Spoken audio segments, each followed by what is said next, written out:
You guys all animal lovers? What makes the best pets? Cats or dogs? How many cat people do we have in the audience? Make some noise. What about straight people? Do we have any of those? My wife and I talked about getting a dog one time, and we were talking about whether we want to get a big dog or a small dog. And I want to get a big dog because I'm a dude and they're cool. And she wanted to get a small dog because she's got a really weird infatuation with Tootsie Rolls. So we decided to compromise and get a Yorkie. And this dog came to us at a difficult time in our life, and she brought us so much excitement and love and compassion and enthusiasm that we decided to name her Faith. Let me ask you guys a question. Do you allow your pets in the room with you when you're having sex? I used to lock her outside, but her scratching at the door was so distracting it was like living with my in-laws. Now I just let her in the room to sit in the corner and judge me. She even gives me scores like Dancing with the Stars. Right? 7. We were fooling around one time, and I'm putting on the best moves that a fat, bald, old guy from New Hampshire can muster. And you know it had to be good if I used the word like mustard to describe foreplay.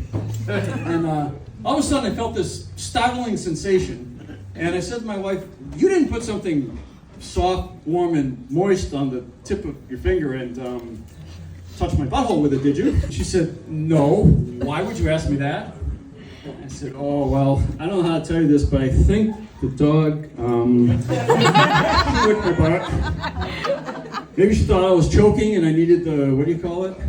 Highlight. Some people could say we were having rough sex. But when that happened, 2 thoughts occurred to me. One was, I'm glad I took a shower earlier so she didn't think less of me. You know, the dog, that is. And the other was, this is probably the closest I'm ever going to get to a threesome. So, anybody here other than me been married more than once? It's crazy how naive we are when we're young, isn't it? I married my practice wife back in the mid-'80s. And I thought she had everything I was looking for in a woman at the time. You know, boobs and a pulse. Back in the day, though, she used to wear these really cute little short shorts that said they were juicy across the top of the butt. Remember that? I saw her a couple of weeks ago. She's wearing baggy sweatpants. It said kind of dry in the same place.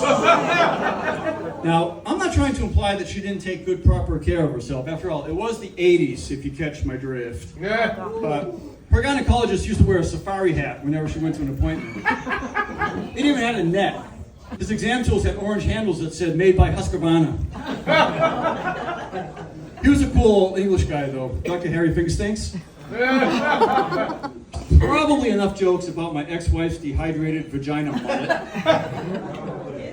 So after my divorce, I dated a bunch of different women for a little while. I sort of played the field and had a lot of different great experiences and learned a lot of things.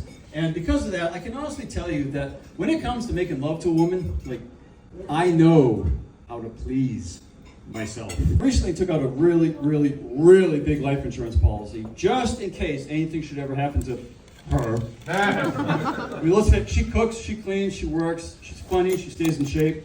I could never get another one like that on my salary.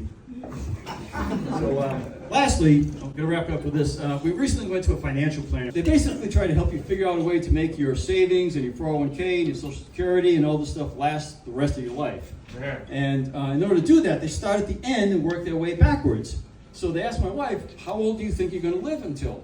And without hesitation, she goes, 94. It's like, damn, that's pretty good. And they asked me how long I think I'll live. And she pipes in and goes, "Put him down for 90. What are you planning on doing those last 4 years all by yourself? And she goes, "I'm not saying you have to die at 90. I'm just saying after that, I'm going to need all the money." But she does have me trying to live a healthier lifestyle in order to make it that far. And she's got me exercising regularly, which I'm sure you can tell is working out great. And she made my lunch for me the other day. And instead of making my sandwich on beautiful, delicious bread, she made it on a wrap.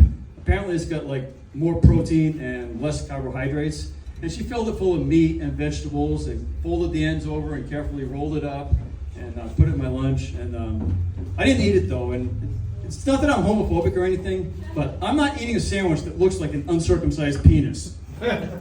Especially one that's bigger than me and thicker. Mayonnaise all leaking out of the mold. It's like Boy Scout summer camp all over again. I'm just saying, I'm not eating that thing again.